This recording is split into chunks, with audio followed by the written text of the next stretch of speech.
After wandering the seas for more than 5 years, Hubbard finally came ashore here in the sleepy retirement town of Clearwater, Florida.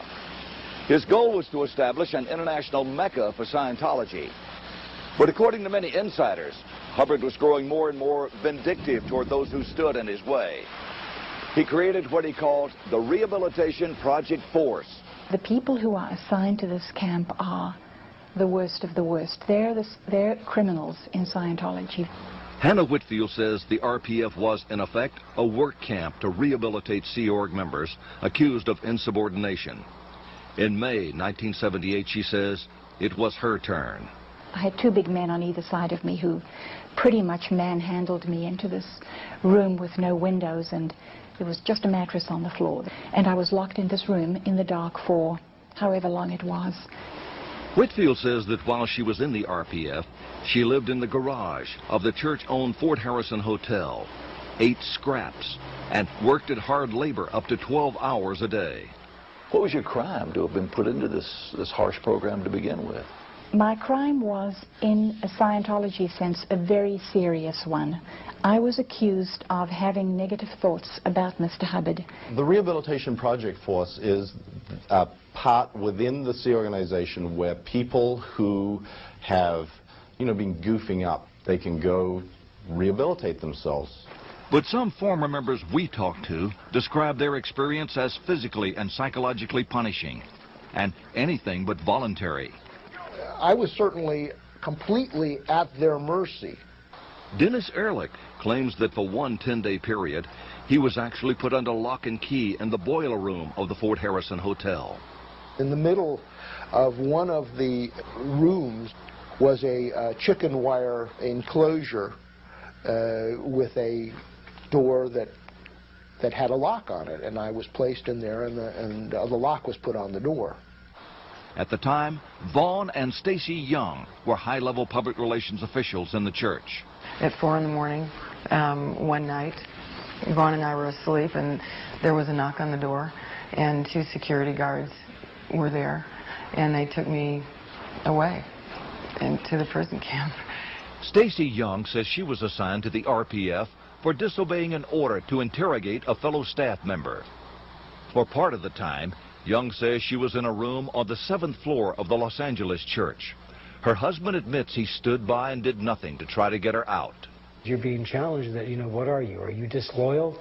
Do you love your wife more than freedom for the planet? You're going to let people suffer? All this crap is dumped on you. What are you supposed to say? I didn't see Vaughn for several months. I didn't hear from him. I didn't have any correspondence with him whatsoever. He did nothing to try and rescue me. I felt that my husband should have rescued me. I didn't take her out. I look back at that. I should have just picked her up. I should have just picked her up, and I should have just said, if anybody touches me, you're dead. Even after Stacy's release from the RPF, the Youngs remained loyal. But in 1988, Vaughn Young says, the church turned on him too, and he began his own 13-month stint in the RPF. You go through interrogations, hour after hour, day after day, week after week, month after month, breaking you down, breaking you down, breaking you down. A year after Vaughn's release from the RPF, the Youngs say they had had enough. They threw some clothes in the back of their car and fled. Hubbard's policy was, as long as you're with us, we'll leave you alone. But if you speak out against us, we're going to dog you and ruin you and destroy you. And that's exactly what they keep trying to do. Former Sea Org member Lawrence Wollersheim won a multi-million-dollar judgment against the church. An appeals court judge wrote that while in the RPF, Wollersheim had been forced to undergo a strenuous regime that lasted 19 hours a day.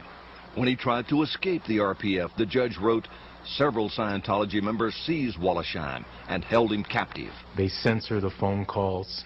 You're not allowed to speak to anyone who's critical. There was no way for anyone to reach me.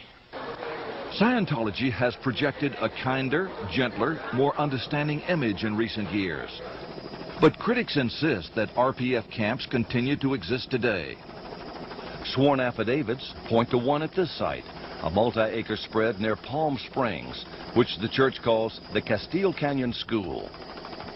What is the Castile Canyon School? It's a school for the children of Sea Org members. We have seen sworn statements this also is an RPF camp. Is that true? There are RPF people there, yeah. ABC asked Mike Render if we could take our cameras and go to the school to talk to those inside, but he refused. With a helicopter. Earlier, when German filmmaker Peter Reichelt and his crew set out to see what they could find, this is what happened. You're blocking us. You're arresting us. You are not allowed to do that. A mile from the school, the Germans' way was blocked by carloads of Scientologists.